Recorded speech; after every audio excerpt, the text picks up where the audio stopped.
Hi guys, I thought I'd just jump in and give you an update on a few things. To start with, the Baltic Dry Index. Now, if you're going to start listening to people on YouTube, then it's a good idea, I think, to make sure you listen to people that are actually getting things right and not too far off the truth.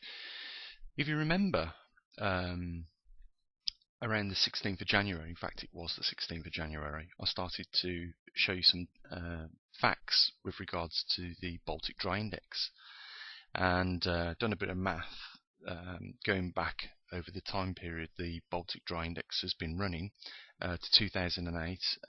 We saw that it was at 9,600. We know that that is 8 years from the present date right now. And what we did is we divided the 8 years into months, so we could find out how many months was in that 8-year period. The maths is very simple. It gives us 96 months. Now, we worked out from that, if we divided the 9,600 coincidentally by the 96 months, it's no surprise that we see on average the Baltic Index dropping by 100 points a month. Now if you look at the bottom of the screen, you'll see the index is at 317. On the 16th of January it was at 373, and that's a difference of 56 points in 16 days, or half a month. So the original math dictated that the Baltic Index would drop on average of 100 points each month, and it's very accurate. If you do the math, you'll find that 56 points is thereabouts half of 100, and the 16 days in which we've been monitoring it is roughly half a month. Now, I didn't expect the Baltic Dry Index to follow such a pattern that accurately, especially as we begin to get lower and lower down into the index. I would have thought that it would have stabilized itself, because at the end of the day certain things are still going to need to be shipped around the world, such as necessities, grains, raw materials, things like that. But it doesn't seem to be the case. It does seem to still be dropping off for some reason. But the point is, these shipping merchants that own these freight carriers that sail all around the world are anchoring up a lot of those because it's simply not viable for them to be put to sea and move freight. The knock-on effect of this, guys, is obvious to me. If nothing's coming into the ports, then nothing will be moving around countries in freight on trains, and likewise in haulage generally on the motorways, freeways, etc. There's not going to be much travelling round, and you're going to start to notice this. As from this point, you're going to start to notice this in the shops. Things that don't naturally grow in your country, such as here in the UK we don't grow oranges, things like that. We might see the prices of these objects going up higher, and we might also see them not even being on the shelves in the shops. Now, I've had reports from Alaska, Canada, and the United States of certain things going up in price noticeably over the last 6 months, more than ever. And I think it's a result of the world trade with regards to the Baltic Index. You see, it's a two-edged coin. That there's two things going on here, and if we look at the stock markets, which we will do, we might as well go over there and have a look at them. So if we look at the FTSE 100, British UK stock markets, we can see that they're back in the 6,000s. I said they would try and maintain it around that in order to show that the country at the moment is doing well and is prosperous, and that is what most stock markets are all about and designed to do. If their stock market prices are healthy, it's usually a general indication that that country is enjoying prosperity at that time. But we know it's not the case, and we noticed that there was something going on in stock markets, and it's continuing to go on. Remember I said the money come out on Tuesday, and here we see go back in on Friday and then come back out on Friday. I can only imagine that a lot of small brokerage firms are going under because of what's going on, simply for the fact that they don't have the margin available to them to make sure that when markets dip like this and improve rapidly, that they can cover themselves with regards to the amount of money you would need to have a margin that large. Something's definitely going on, and I pointed out that the European Central Bank had been printing money up and pumping it into the markets. The other thing that I found out is that the European Central Bank is holding a lot of the reserves of other countries as well. And even when we looked at the Hang Seng, they were also showing some form of synchronization with all the other markets, like the IBEX 35, the CAC 40, DAX, Eurostoxx, Nasdaq, S&P, and the Dow, as well as the FTSE. They were all showing the same thing. So what they're doing is they are saying that they're doing well, that they're prosperous at the moment, all of them. They're using printed money to pump into the stock markets to make it look that way. But when we go back and have a look at the Dry Baltic Index, we can see something quite different. So when we look at the Baltic Dry Index, we see that there's no prosperity at all. And we also note that from the last crash in 2007, more noticeably on the BDI in 2008, that it has rapidly been declining over the years.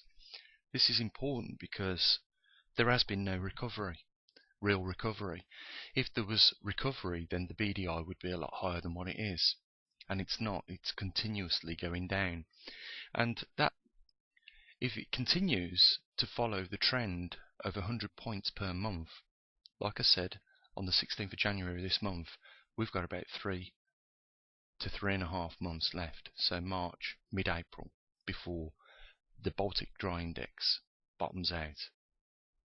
At that point, we're going to start to see some major changes, not just with the groceries and goods that you're accustomed to having, and they're being there all the time. It's going to affect everything. And some of you guys are already reporting that there are losses in the the train cargoes that move, the freight that moves around on the rails in your countries. You notice that there are layoffs in the HGV drivers, and this is going to continue because the Baltic Dry Index shows no signs whatsoever of recovery, and has not shown any signs since 2008 at least. So in short, guys, you have about 3 to 3.5 months before you start to see large impacts on your groceries, getting to the shops, as well as all the jobs that depend on that international trade. Moving on to the Polshift news now. If you remember, I said that we didn't have to rely on magnetic data because we'd already established that. The further north we see the warmer region in the center of this map on this W3 chart would be an indication of the splitting of the two north poles. Now, I don't know what people are going to think that haven't been following the channel. How can you have two north poles that we just commonly know it as one? Well, take my word for it. The North Pole over the Arctic region is separating, and clearly we can see in the warmer region, which is expanding further and further north, we can see that is an indication of where the magnetic field is weakest in there. If you recall the experiment I did, the hotter the magnets containing the magnetic anomaly get, the weaker the magnetic force is, and it's the same case on the Earth, as I've demonstrated in many videos before. So what I'm suggesting is, if we just look at temperature anomalies over the Antarctic and Arctic regions, we get an indication as to what is going on with the magnetic poles.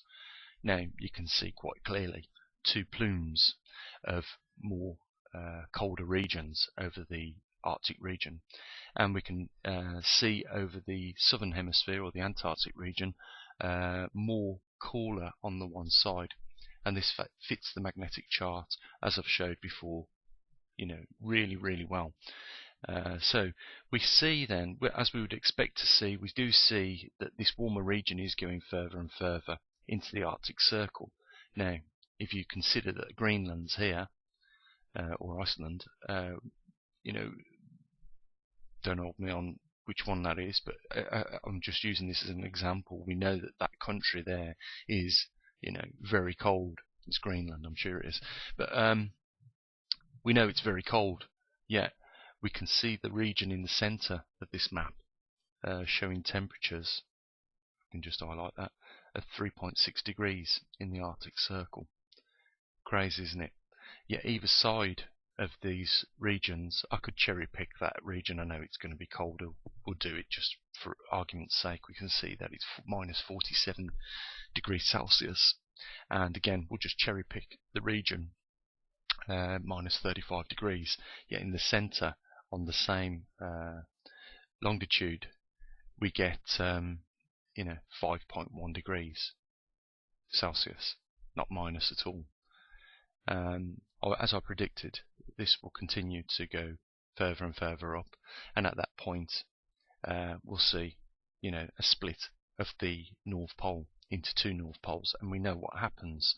Like polarities repel each other and opposites attract. So at that point we'll see a migration, is what I'm saying. How far that is out, I don't know. I've got to get in touch with a friend who's supposed to have been looking at the data logger for us and see how he's getting on with that, because that's what we really need to be doing. We need to be monitoring this with the magnetometer station. That's working, it's just not logging data, and therefore I can't graph it, but it is working. The majority of the work is done on that,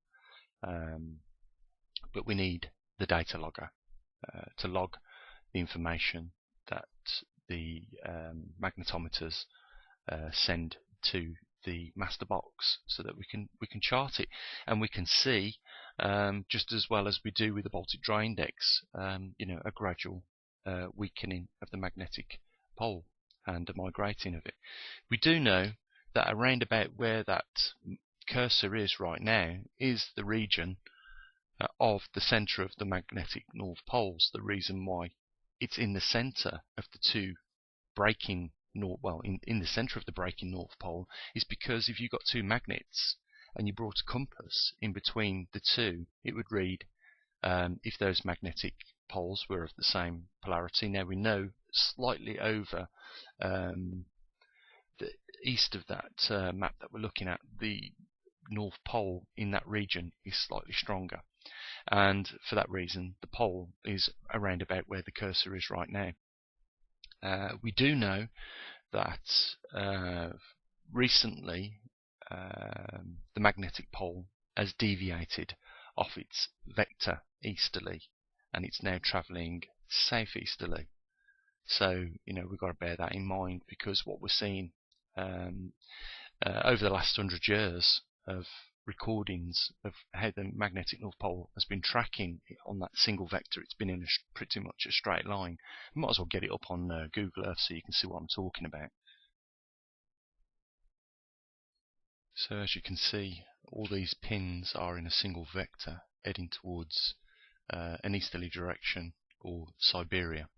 And we can see that in 2014, on the 25th of June, a Russian icebreaker ship, which regularly goes into the vicinity of where the North Pole is, to take passengers simply there on holiday and have the experience of being at the top of the world.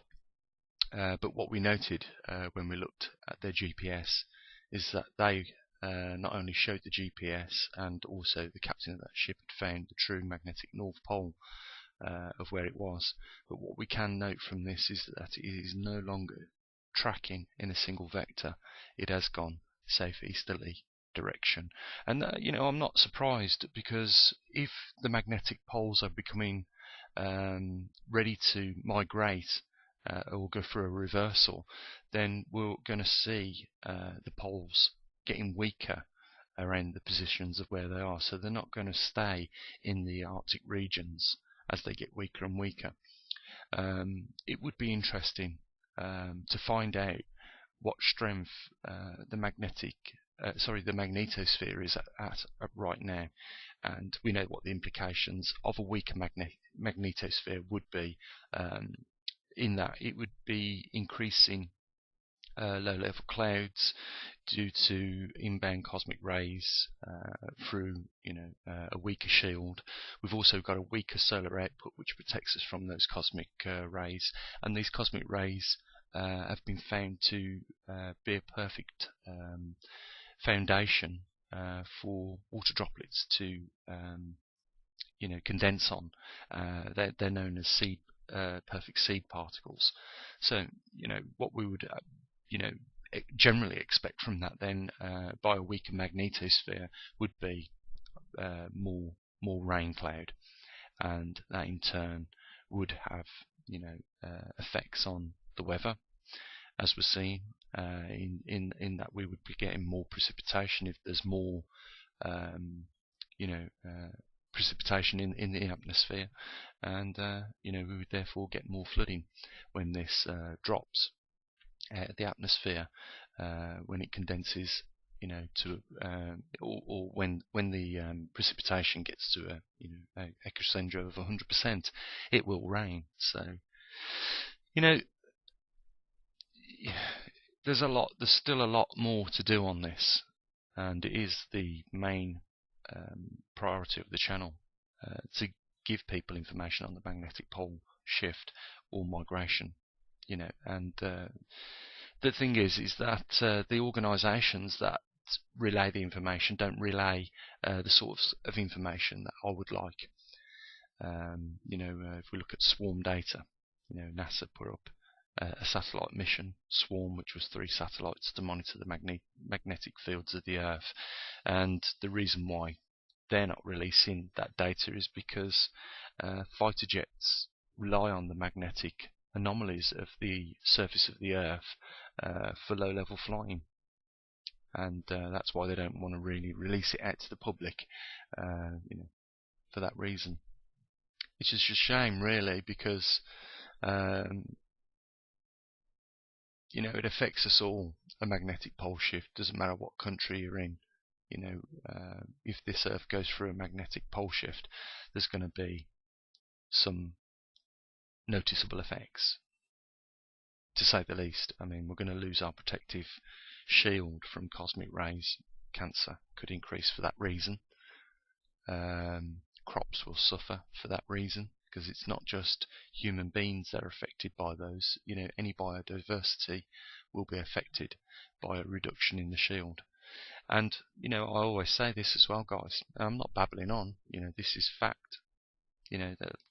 That magnetic field used to reverse around, on average, 300,000 years. This time it has gone to 780,000 years before it's gone through a reversal, and I think we can say it is in the reversal process because of the distance that it's migrated in the last 100 years, and we know that it's picking up speed as it covers more distance at the present time. So we are going through a reversal. But what concerns me, and might be a concern for yourselves, is that it actually has took another 500,000 years before it's decided to go through its mechanisms of a reversal. And we know that by looking at Mars, that when this happened to Mars, there was no protection and that allowed the sun to strip away the atmosphere on Mars and possibly all the water on its surface. So it has major impacts on a planetary scale when you start thinking about that. The big question is, on my mind now, is whether there will be a reversal, and if there is a reversal, how long will it take before that reversal is completed? Because it is during that period of time where it is in transition and the magnetosphere depletes that we are at risk of further bombardment of solar particles. And not just solar particles, particles from all over the universe, not just in our galaxy, that we'll be worrying about. Because whilst we're all going through this magnetic reversal, the sun is in a low production of sunspots, and that's an indication of how productive the sun is. If we've got a really productive sun, we'll have a lot of sunspots, and therefore the heliosphere will be pushing out further out of our solar system. If it's weak, then the heliosphere collapses because of the low pressure of the sun, and that in turn allows more cosmic radiation to come in. So we're facing two problems, mainly the first one being a magnetic pole shift, and secondly a pole shift during a point of time when the sun is in low production. You guys already know that this pole shift stands more of a chance of being responsible for the climate chaos or climate change that we're noticing on the planet right now. And it's less likely to be what we already know. I think there's enough evidence to support it's not through CO2 and the carbon emissions that we've put up there, because we've looked at data that goes back to the Maunder minimum and the Dalton minimum, and during both those periods of times when the temperature dropped on the Earth, it was in relationship to the sunspot numbers both being low. Our governments are trying to tell us that since the Industrial Revolution we have gradually put more CO2 into the atmosphere, and that is the reason for climate change. It's not the case, because we could see that during the Maunder minimum, which was before the Industrial Revolution, there was an uptick in global temperatures. So the temperatures were already on a rise, and around about the period of time of the Maunder minimum, we see that there was 0 sunspots. Again, this is repeated in the Dalton period. So it's not to do with the Industrial Revolution. It's not really to do with the amount of carbon that we're putting into the atmosphere. It's more along the lines of the sun's output. And I also believe that during the point of a magnetic reversal, it's also to do with that as well. The two coincide with each other. So there is your update on the pole shift. You've had your warnings with regards to the BDI, the Baltic Dry Index. You've got 3 months. What I'm trying to cover on this channel is things that will affect you. I also do delve into the metaphysics, right, of certain things. And if you're happy with the information that you've got at the moment with regards to the BDI and the pole shift, and you're not really intrigued or interested in the metaphysics of what could possibly be beyond all this, then you're welcome to leave right now. I will just say that we're not receiving much funding for the channel, and it is an important topic, the pole shift, as well as the current information with regards to sifting through the data on the BDI. It will affect you, so therefore I feel it is worthy of mentioning it in these videos and looking into the data on those things. And I just want to say there is always a link down there, and you can help fund some of these hours that I put into these topics. with that, let's get on with the other aspects then. It's a little bit biblical, like I say. We're going to delve into the metaphysics and probably try and understand then through an out-of-the-box view on what could possibly be happening and why at this point in time.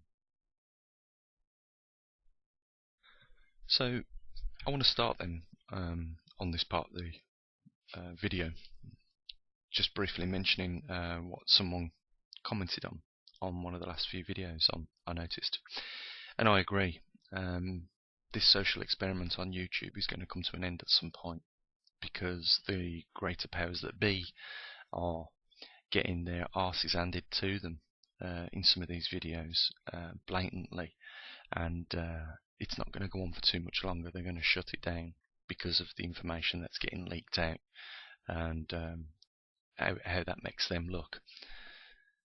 So, I'm just saying, we've got a limited time to try and, do whatever it is we're trying to do. If it's waking people up or just bringing their awareness to some of these subjects, then, we have a limited time, and it's very likely not going to do what some of us would have liked it to have done, or it's not going to achieve what we probably thought it might have.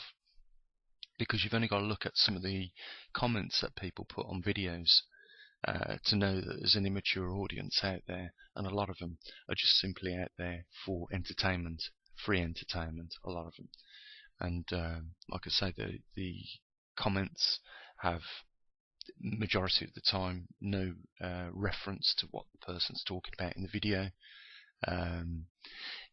Even on subjects, what I've watched this week with regards to that gentleman Levinigan being shot by the FBI with his hands up. I don't care what anyone says. His hands was up when he got out of the vehicle, and that should have been enough for people to know that he was surrendering. But we saw him get shot. Just on that subject, we've had a bit, the world, or at least the USA, has had a big loss with that guy. He's been a rancher all his life. He's been a good father to many foster children, and he has actually contributed to other people's lives. When you look at the officers that shot him, you ask the same question: what have you done for your country? And then just put it in context. You've shot a man that put beef on the tables for many people, and had done so for most of his life, and you've just shot the man for doing that. This is the world we're living in, unfortunately. These people have risked, their time. Bundy is in jail right now with his brother, I believe. His brother was shot also in the shoulder, I believe. And what were they trying to do? Trying to point out to the American people that there was, something abnormally taking place that shouldn't be, according to the Constitution of the United States. And, like I say, through being whistleblowers, through organising that event, I'm not going to get into the details of whether it was right or wrong. If you ask me my opinion, I'll just say that, how can they be occupying anything that belongs to the federal government if the federal government in the first place are not supposed to own it? None of these agencies wanted to look into what they were saying. They asked the sheriff, he didn't want to know, and they also asked the FBI, and they said they wasn't going to do it. They wasn't going to look into the breach. This is this is what is happening. Even when we point out a wrong, it gets railroaded by these government authorities. I mean, the world is, in my view, in turmoil right now, and that is down to corruption. And this is where we get into the metaphysics, and we delve into the Bible a little bit. When behaviour has been like this at other points in our ancestral times, they've recorded it in a religion for you to know what the consequences of those actions of corruption, wickedness, and hatefulness transpired to. And we know that the earth was flooded because of that behaviour, wickedness. We know that Sodom and Gomorrah was destroyed because of, men sleeping with men, women sleeping with women, and animals, and the corruption and wickedness in man's heart. And it warns us in Revelations that at some point in the future, the same behaviours and mentalities of people will return to the point at which it will bring about another ending for humankind, or at least reduce the numbers. And I want to ask you guys, do you recognise the times at which you're in? And do you understand me when I say that we are in times where people are heavily corrupt, our governments are heavily corrupt? I could give you examples. Let's just look at the UK, because I don't want to, keep stereotyping certain countries. So let's look at the UK then, how they handled the laundering of money from known cartels using the British banking system, to get money into, I believe, Switzerland for this cartel, knowingly it was for a cartel, and that nobody has gone to jail for it. Yet if the likes of me or yourselves, just common individuals, did such an act, we'd be in jail and in there for quite some time. The hypocrisy of the whole system is truly showing its face now. And, I ponder how long is left before, something on a large scale happens now. I find it also interesting that in the last 100 years, the corruption has been gradually increasing, but also the poles have been migrating. And more recently, the climates have become certainly unpredictable for most of these weather modelling systems. It's a different game to when they set out to. This is how fast things are changing. The modelling system takes so long to build and run on supercomputers that by the time they've finished the modelling system, the weather's changed, and they need to, rebuild or reprogram a new modelling system. And things are changing that quick that they just can't keep up, and that's why they can't, really get the weather accurately right, on their forecasts. If you look at the weather forecasts these days, they show you a multitude of possibilities, and the gap between what they think the temperature is sometimes, say like between 1 degrees and 8 degrees. And then we also have the things like the feel-like temperatures. It's amazing. Things are changing, and at an alarming pace. And I just wonder if it's because the two are linked, and why shouldn't they? Because a lot of people don't necessarily on a daily basis understand that they're part of the nature of this. It is the universe, but it's not trying distance the person's horizon to the point where they can't see. Let's just talk about on this planet. You're part of the system of nature on this planet. You think you're a human being, but you're just you're no different to any other species, is what I'm trying to say. If I said animal, you might take offence, but you are an animal, yeah.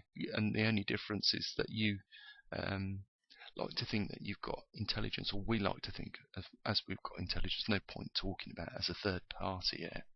I'm the same as you guys. We like to think that because we've got intelligence, then therefore we are humans, and it's almost like we've separated ourselves from the rest of nature, and that's not the case. We're very much part of nature. So it shouldn't come as a surprise that when your behaviour as an entity of nature changes, that you affect also other parts of nature. If you're part of something and you start behaving in a certain way, then that something responds to it, or we notice a change on that something if we're looking a bit further out at what's going on this planet. And that's why I say we delve into the metaphysics of trying to understand what's going on. I think a lot of people miss the fact that these things have been recorded in the religion, because religions generally do last the test of time. This New World Order is moving along quite nicely, I'm sure that they would say. But the problem is with this New World Order is I don't particularly think a global government is bad. What I particularly think is a global government is emerging, which is a very highly corrupt government. That's what concerns me. If this was something that we all came to the agreement on, that we could unite as one and have a central government for the world, that would probably deal with problems such as Fukushima and the Grand Pacific Ocean garbage patch, which is the size of the state of Texas. We could do something on a global basis with regards to those problems, as well as others, more easily than what we do as individual governments right now. But the problem is with the way they're trying to bring about their central government for the world is by means of corruption. And it amazes me that they think they can get away with it, because it's just not going to win. They're not going to win in the end, because they started off corrupt at the beginning. And when something's got rot in it, it only infests more as it goes on. So there's the fault in their plan, and it will inevitably be the downfall of the plan as well. Such things done on different scales, like with honesty, integrity, and dignity, and we should be looking along the lines of improving human rights globally for everyone, and having respect for everyone, and that would be a good thing. But we just look at what the governments are investing the majority of their monies in, and we know what these governments represent, and it's not the light or anything goodly. It's darkness, it's wickedness, it's destructive. And like I say, if we look at some of the things that are like that, then what we'll be looking at is how the American government spent what it did on the F-35 fifth generational fighter jet. And it came out that they could have housed all the homeless people in America with a $600,000 home if they had not spent the money on that project for the fifth generation fighter F-35. They could have housed all those people, believe it or not, in a $600,000 home. So the incentive is to pump money into the arms industry more than it is to protect those people that are actually homeless. And that's it in essence of where most modern societies are going. We talk about wanting to spend £1 trillion here in the UK on renewing the Trident system, the nuclear deterrent. At the same time, you want to install austerity on the people. You want to push the poorer people further down into more poverty. You want to bring the middle class almost down to that level, and at the same time you want to increase your yields of money in the bank. At the same time, I mean, we compare the fact that there is 16 people now on this planet that own half the world's wealth, I think that tells us there's something incredibly, grotesquely wrong with the system if only 16 people can own half the world's wealth. The gap between poor and rich has never been as so far apart. Wages have been stagnant and haven't increased in the public sectors for over 10 years now, and yet at the same time these politicians have given themselves, I believe, 11% pay rises, while still dictating to the rest of us that, we're in times of austerity. It's absolutely incredible. When we look at the NATO meeting that was held last year in Wales and how much that cost, I think it was a 27-mile fence had been erected around that place for these people to have their meetings and discuss their future plans. And it's just the cost of all this on the taxpayer all the time. And it's not going to improve from this point out. And that's what I try and do on this channel. I try and look for the things that are going to affect us so that we have an idea, so we may, if we're able to, try and prepare or take precautions for those events as they come along. And like I said at the beginning of this video, if you're looking for someone to listen to, then I think the best place to start is with someone that seems to be getting things right. And I'm not blowing my own trumpet, but I couldn't have got the Baltic Dry Index any more accurately down than what I did. 16 days. We see what is it? Got my notes here. In 16 days, 56 points knocked off the Dry Baltic Index, and that is half a month. And as I said, 100 points will be coming off that every month. So, with that, look at how likely all the theories I've put with regards to the pole shift seem to be accurate.